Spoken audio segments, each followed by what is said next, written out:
Imaginez ceci, vous vous réveillez après une opération et une voix, pas la vôtre, mais que vous sentez comme si elle l'était, vous dit connexion établie.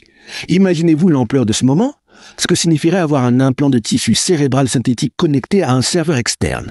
Cela ressemble à de la science-fiction. Mais qu'est-ce que vous ressentiriez en premier? Comment votre vie changerait-elle instantanément?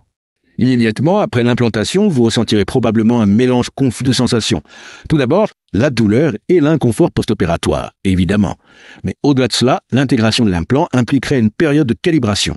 Votre cerveau et le tissu synthétique devraient apprendre à communiquer. Vous pourriez ressentir des picotements, des pulsations ou même de petites décharges électriques. Rien de dangereux, mais bien notable. Pensez à ce que vous ressentez lorsque vous apprenez à faire du vélo. Au début, c'est maladroit et instable, mais avec la pratique, cela devient naturel. L'intégration serait similaire à un processus graduel d'adaptation. Et à quelle vitesse cette intégration se produirait-elle? Pourriez-vous accéder à l'information du serveur immédiatement? Pas si vite.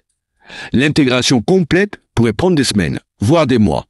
Pendant ce temps, le serveur externe enverrait et recevrait des données pour cartographier votre activité neuronale unique.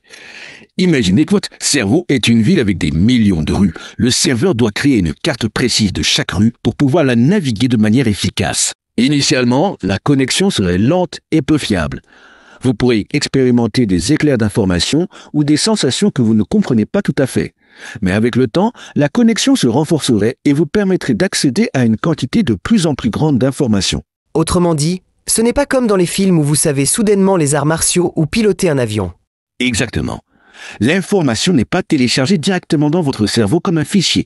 L'implant agit plutôt comme une interface qui vous permet d'accéder à l'information de manière plus efficace et de la traiter différemment. Par exemple, au lieu de lire un livre sur la physique quantique, vous pourriez expérimenter des simulations visuelles et interactives qui vous aideraient à comprendre les concepts d'une manière beaucoup plus intuitive. Comment se sentirait cette expérience?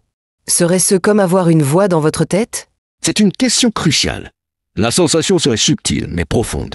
Il ne s'agirait pas d'une voix littérale, mais plutôt d'un flux d'informations, d'intuitions et de perspectives qui se mélangent à vos propres pensées. Imaginez que vous êtes en train de résoudre un puzzle. Soudain, une pièce qui semblait auparavant aléatoire s'emboîte parfaitement. Cette sensation de clarté et de compréhension soudaine est similaire à ce que vous expérimenteriez avec l'implant. Il est également probable que vous ressentiez une plus grande sensation de connexion avec le monde qui vous entoure, une plus grande capacité à faire preuve d'empathie envers les autres et une compréhension plus profonde de vous-même. Ça a l'air incroyable, mais aussi un peu inquiétant. Quels seraient les risques initiaux? Les risques sont considérables, surtout au début. Tout d'abord, il y a le risque de rejet de l'implant par votre système immunitaire. Bien que le tissu synthétique soit conçu pour être biocompatible, il existe toujours un risque que votre corps l'identifie comme un envahisseur et lance une attaque. Cela pourrait entraîner une inflammation, des lésions cérébrales, voire la mort. Deuxièmement, il y a le risque d'infection. Toute chirurgie cérébrale comporte un risque d'infection et l'implantation d'un dispositif externe augmente encore ce risque. Les infections cérébrales peuvent être dévastatrices et entraîner des dommages neurologiques permanents. Quels autres problèmes techniques pourraient survenir? C'est là que les choses deviennent vraiment intéressantes et inquiétantes. Imaginez que l'implant soit endommagé ou fonctionne mal. Vous pourriez subir une perte de données, des interférences dans votre pensée ou même des convulsions. Si le serveur externe est compromis par une cyberattaque, votre cerveau pourrait être exposé à des informations erronées, de la propagande ou même des virus informatiques conçus pour manipuler votre comportement. La possibilité que quelqu'un accède à vos pensées et souvenirs les plus intimes est terrifiante.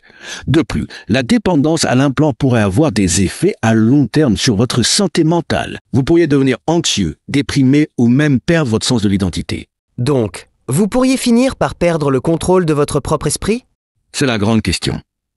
Si l'implant est trop intégré à votre cerveau, il pourrait brouiller la frontière entre vos propres pensées et celles générées par le serveur externe. Vous pourriez commencer à remettre en question votre propre autonomie et votre capacité à prendre des décisions indépendantes. La possibilité que vous deveniez une simple extension du serveur est une préoccupation réelle et légitime. Il faut également considérer les implications éthiques de cette technologie. Qui contrôlerait l'accès au serveur? Qui déciderait quelles informations vous recevez? Comment votre vie privée serait-elle protégée? Ce sont des questions auxquelles nous devons répondre avant que cette technologie ne se généralise. Existe-t-il des solutions pour atténuer ces risques? Oui, diverses solutions sont à l'étude. L'une d'elles est le développement d'implants plus biocompatibles qui sont moins susceptibles d'être rejetés par le système immunitaire. Une autre est l'utilisation d'algorithmes d'intelligence artificielle pour détecter et prévenir les cyberattaques contre le serveur. Des protocoles de sécurité plus stricts sont également en cours d'élaboration pour protéger la vie privée des utilisateurs. Mais la solution la plus importante est la transparence et la réglementation. Nous avons besoin d'un débat public ouvert et honnête sur les risques et les avantages de cette technologie, et nous devons établir des règles claires sur la façon dont elle doit être utilisée. Autrement dit, nous sommes encore loin de voir cela comme quelque chose de courant. Nous sommes à des années-lumière. La technologie n'en est qu'à ses premiers stades de développement, mais le potentiel est énorme. Imaginez un monde où les gens pourraient accéder à la connaissance instantanément, résoudre des problèmes complexes plus efficacement et communiquer entre eux de façon jamais imaginée. Un monde où les maladies mentales peuvent être guéries et où le potentiel humain peut être libéré complètement. C'est un avenir excitant mais aussi terrifiant. Cela donne vraiment matière à réflexion. Une technologie avec autant de potentiel, mais aussi tant de risques. Exactement.